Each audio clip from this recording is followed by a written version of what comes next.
Oh my gosh. So the whole setup means a lot to me. So I got the Mike Tyson over there, Kobe Bryant. I box. I was at kickboxing today.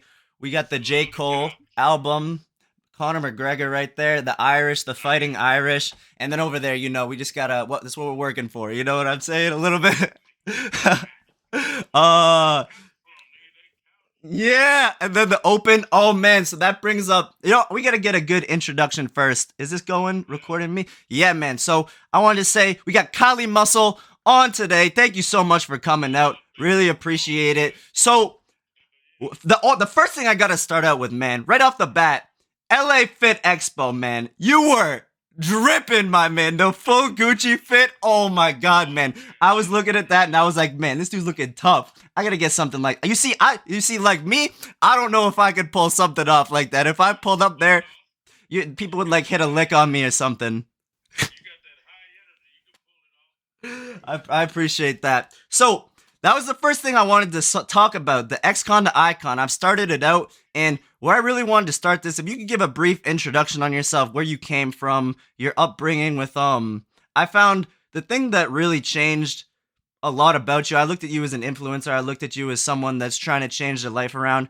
And then when I read the Xcon to Icon, and I really started to do a lot of research, and when I found out that you used to sleep in the room with your mom and you used to protect her from your stepfather. That was just something, even at the age of 10, you said. That was just so, like, so fascinating to me that at a young age you had to grow up. And I couldn't even imagine if I was in that position to where. So I just wanted to understand how you got to that point and how that shaped your mentality coming up. And then becoming an influencer after all of that. Man, I loved my mother, man. She was like my life. You know what I mean? Yeah. And yeah, it was one incident with her and my stepfather, and she checked me though. Mm. I was like trying to be tough against my stepdad, and she was like, "Nah, I handle my own business, right?" Really?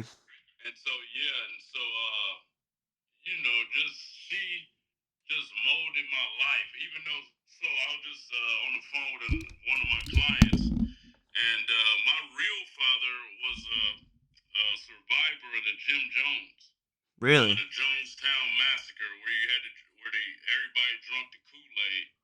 So he was a survivor. But Damn. my stepdad came in when I was 2 years old, and so he was a wealthy dude. He had his own auto body shop. Just we had like 4 or 5 Cadillacs, Benzes. Like I lived, upper class life. Mm-hmm. And so yeah, what happened was my brother was born when I was 7, and that changed the whole trajectory of my life. Mm. Like he was like he came in like, well, what was it, like, you ever heard of the movie Damien? Mm. Like he was like a demon, man. And me and my older brother hated his guts. Really? Yeah, and so they just treated him like he was a god. Mm-hmm. And so yeah, my life changed then. Got into some stuff where my mother looked at me as an enemy, and she even, at my young age, pulled a gun on me, and so that changed my life forever. Mm. Didn't never looked at her the same. I used to have dreams and thoughts of killing everybody in the house because of it. So yeah, so I went about my life and still lived in the house, still had the thoughts, but they knew that. I think they knew that I was having those thoughts, so they didn't really mess with me no more. So Mm. I worked from the age of 12, got into football, excelled in that. Had every school in the nation want to bring me to their school to play football. In my senior year, my older brother committed suicide. That he Mm. was my God. Mm. Like, I knew God, but this was my living God. It was my brother. I protect him with Mm. my life, and yeah, it changed my life. That was You know, something that I had written down, and I really did a lot of research before this podcast, and he was a person that you saw, especially from the book, as an inspiration to you, and you said that he was someone that yeah, had everything just together, everything going in his life. yeah. He was almost He was just, perfect in a sense. And what yeah, can we? I feel like everyone is so special, no matter who you are, because we all have our own unique features, and every single person is different. There's no two people that are exactly the same. And That's when we right. lose someone, you'll never get anybody like that person back ever again. Or if someone leaves you, even if they left you, Yeah. you'll never get somebody ever like that person back ever again. So what was special about him, and what do you want people to learn and grow from, or what do you want people to know about him that they can learn and grow from? Yeah, pretty much. Yeah, well, he was, like I say, he was the perfect man to me to this day. He just, his hair was on point every day. His clothes was ironed. Never seen him wear a pair of tennis shoes in my life. His speech, just everything about him was like, this dude, if he would have lived, he could have been the president. You know what I mean? Yeah, He was man. just perfect, man. Ladies loved him. He was a ladies' man. Just everything about him, charisma. I mean, everything, man. And what I got out of that is, like, I still to this day don't understand the why, but you just can't take people for granted. You gotta talk to people and treat others like you want to be treated. Mm, You know, that's what I got out of that. But ultimately, I look at it like God had him in my life to perfect me as much as I could be. Because it was funny, as a kid, I was always striving to be like him. I'm telling you, this dude was a genius, bro. He mm, graduated valedictorian with a four back then. A 4.5 GPA was like the top you could get. Now I see people get fives and sixes. mm. And then But he this dude absolutely, was then a, he had the full ride. He had the full ride yeah, for his I forget the degree. It was technology, electrical engineering. electrical engineering, right? Yeah, the Correct. Cal Poly San Luis Obispo, and this dude was a freak. I'm telling you, the most perfect person I ever encountered. Uh, yeah, and so that was my goal, was to be as smart as him, as perfect as I could get to him. So that was my drive, and yeah, looking back on it, if I knew what I knew now, if my mother wouldn't have lied to me about him actually killing himself, I wouldn't have, my life wouldn't have went down a dark path. Mm, Because I would have, anybody commit suicide to me is pussy. Just mm-hmm, saying it straight out, man. Because it's selfish. It ruins people's lives. You know what I mean? It mm-hmm, actually ruined my life for a long time. mm-hmm, And yeah, man, just I tell people, if you have suicidal thoughts and all that, man, don't do it. People love you even if you don't realize it. And you can, the future, time is the best healer. You mm-hmm, know what I mean? You could be going through a bad little rough patch in your life, but man, time always heals. mm, God blessed me with a different mind to where I've never been depressed in my life, and I want to be immortal. mm-hmm, Like, I want to live forever. So that's why I was always uh, the person I've been. Far as if I played football, I didn't want to get hurt on the field, so I would be the aggressor. mm-hmm, In prison, I would, not provoking violence. But I would stab somebody first in the street lights. I would shoot first just because I didn't want nobody to get the upper hand on me and kill me. mm-hmm, And that happened from my childhood when my mother pulled a gun on me. I vowed I would never let nobody get the upper hand on me. And so, yeah, our childhood molds us, man. That's mm, why, and it's unfortunate nobody have a choice on who they born to. mm-hmm. Yeah, man. What family they born to. But yeah, hey, I'm a prime example. Everybody can make it. So 100%. yeah, Absolutely. So, with going off of that, going around that point in time, so you said that your freshman year of high school, ninth grade, was that the time you started playing football? yes, Would I you started playing consider in ninth football to grade. be a huge part of your childhood and what changed, what gave you an opportunity in your next life? Oh, say that again. Would you think that football in the early stages of your high school, middle school, your upbringing, do you think that that really helped you get to a good position when you went to Fresno State? Well, yeah, of course. So it happened. I never played Pop Warner football or none of that because at the time, excuse me, at the time I had to babysit my brother. Mm. And so I wasn't able to play Pop Warner junior high school football, nothing. So I actually had to run away Really? for about a month. It was about a month. I ran away from home because I didn't want to, I wanted my life to be my life. I wanted to play sports. I want to do things. And she didn't get the, she thought that I would just go babysit her little demon child. And I had to make a point, and I ran away. And so right then, people knew I was serious about living how I wanted to live Mm. as a kid and play sports and do activities as a kid should. So what did that And teach so, you when you were on your own? Like when you ran away from the house at just in high school? Like what is that? no, What is I that? wasn't in high school. I was in elementary. Damn. Like how? Yeah. What do you think in your mind? Like the first night you're by yourself. So no, I ran away to a relative's. I Mm. ran to a relative's house. That takes a lot to And build up the courage to leave like that. You must have been in a yeah. position to where you really felt hopeless. Oh, heck yeah, man. I'm telling you, I used to have thoughts about killing everybody in the house. Mm. So I understand, like, kids that do that type stuff and school shooters. I understand mentally where you could go and get to that place. And so, Maybe I yeah, come from a place of ignorance when I say this, but I feel like a lot of people they a lot of people that feel hopeless or a lot of people that feel depressed or not clinically depressed diagnosed, people that feel bad all the time that don't have any hope for their future. I feel like they don't have a goal in their mind or they have that dream that if they had a wish to be doing right now, they said if I wish to be right here right now, I would wish to be a streamer, let's just say.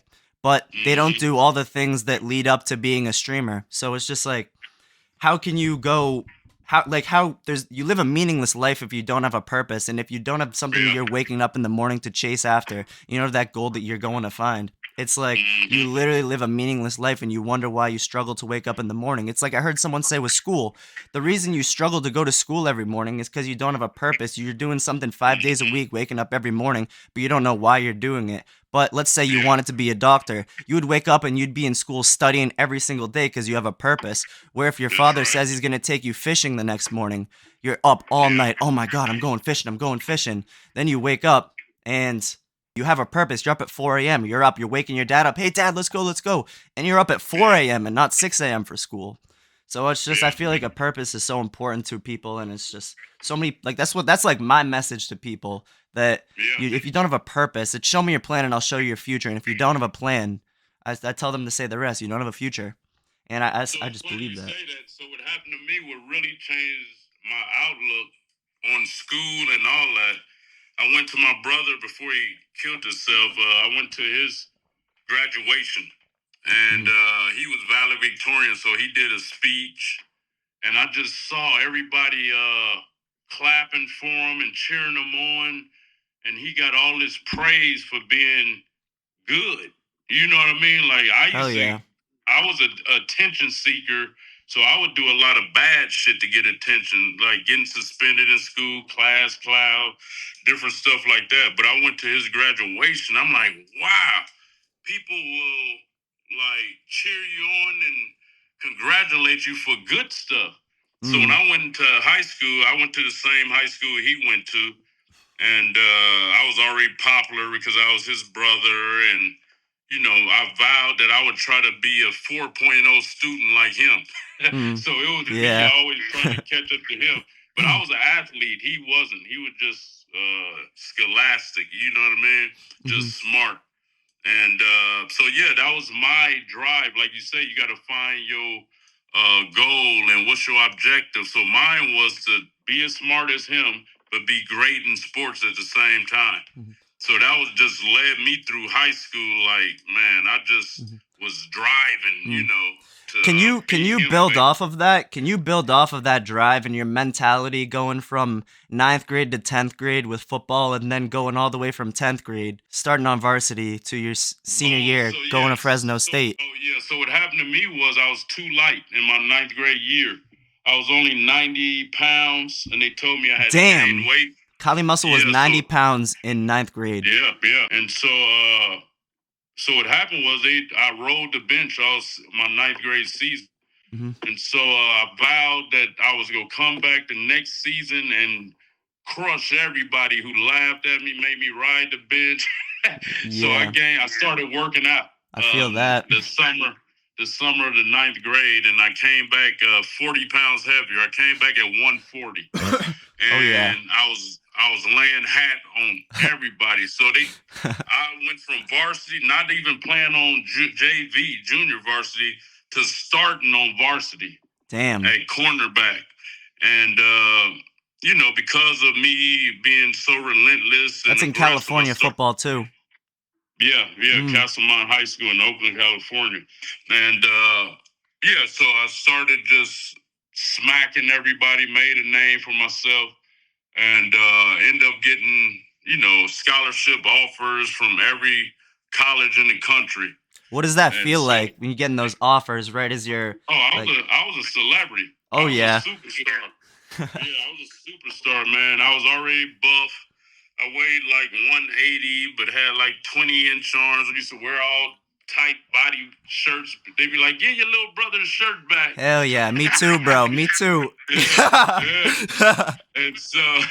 And so, yeah, I was like a celebrity growing up. I was senior class president, graduated with a 3.83. Damn. Couldn't get that 4.0 I was trying to get because of Hey, math. damn. But yeah, so I was like my brother. I just played sports, Uh-huh. and so it was amazing, man. But unfortunately, my senior year, he killed himself during my track season. So that kind of, I pushed on, but my head wasn't in the game. I went to the state meet in track. I ran the hurdles and the 4x1 relay. Mm-hmm. And yeah, man, him killing himself just took me to a dark place. Mm-hmm. And I noticed that that kind of all happened at the same time where you went to Fresno State and Yeah, so what happened was when I got to Fresno, I had an academic and athletic scholarship. So I get there, I had my girlfriend. We drove a yeah. U-Haul truck out there, and they said they didn't have my room. Oh. And so what happened was I had went out there the summer prior, 2 months prior to you enrolling in school. I went to a summer program. It was called the Bridge program, where they show you around. You stay there a month, go to classes, and it's like pre-college. Mm-hmm. And so I met a buddy. He was showing us around the school, and he found out that I didn't have my room. So he's like, "Man, you can come stay with me." And so shout out to him, Damon Hawkins. He ended up being my fraternity brother. But he allowed me to come into his house and live, man. And I paid him rent. And he had a roommate, but his roommate was in and out. And You want to go into a little bit more detail about in college and your college roommate and how it how the whole because after you left college you went to prison, if I believe, and I wonder if did that have any correlation, or how did that all come about? Like, what started to be the downfall? You were on such a positive route, it seemed like, and you were trying to do good for yourself. What would you, looking back, was the mistake that you wish that you fixed? So what happened was, yeah, we was living together, and this was set it off. He got in a fight. My roommate Damon, he was in the fraternity Alpha Phi Alpha. They threw a big party, and he ended up getting in the fight. And he was like my brother, bro. Hell yeah. So dude was kind of getting the best of him that he was fighting. So I came in and knocked dude out. Yeah, I knocked dude out. And I didn't know dude was the #1 player on the basketball team at Fresno, and he was a Crip. Oh Fresno. My God, that's a double whammy. So he was like Fresno God, and I didn't know. And so what happened was the word was out that him and his people was looking for me, and they were saying I better cancel Christmas. And so me being scared, I went and hunt down a gun. And so I kept this gun on me. I vowed I would kill him if I saw him. And there was some instances where I was out with the fraternity, and they would say, "Oh, he here," or whatever, and I'll be gripping my gun ready to kill him. But we never crossed paths like that, except one time. And I actually hit him in the head with a gun, and it was crazy, man. My college Yeah. time. So, and I was already in a dark space from my brother killing himself, and that happened. You know what I mean? And so Yeah. I was a walking time bomb. And at the same time, I was going to football practice, and his brother was the top receiver Oh on my the goodness, football bro. team. Fresno Oh, State. Yeah, so so he's a unit. my college time was violent, and I didn't. It was just a lot for an 18-year-old guy to process.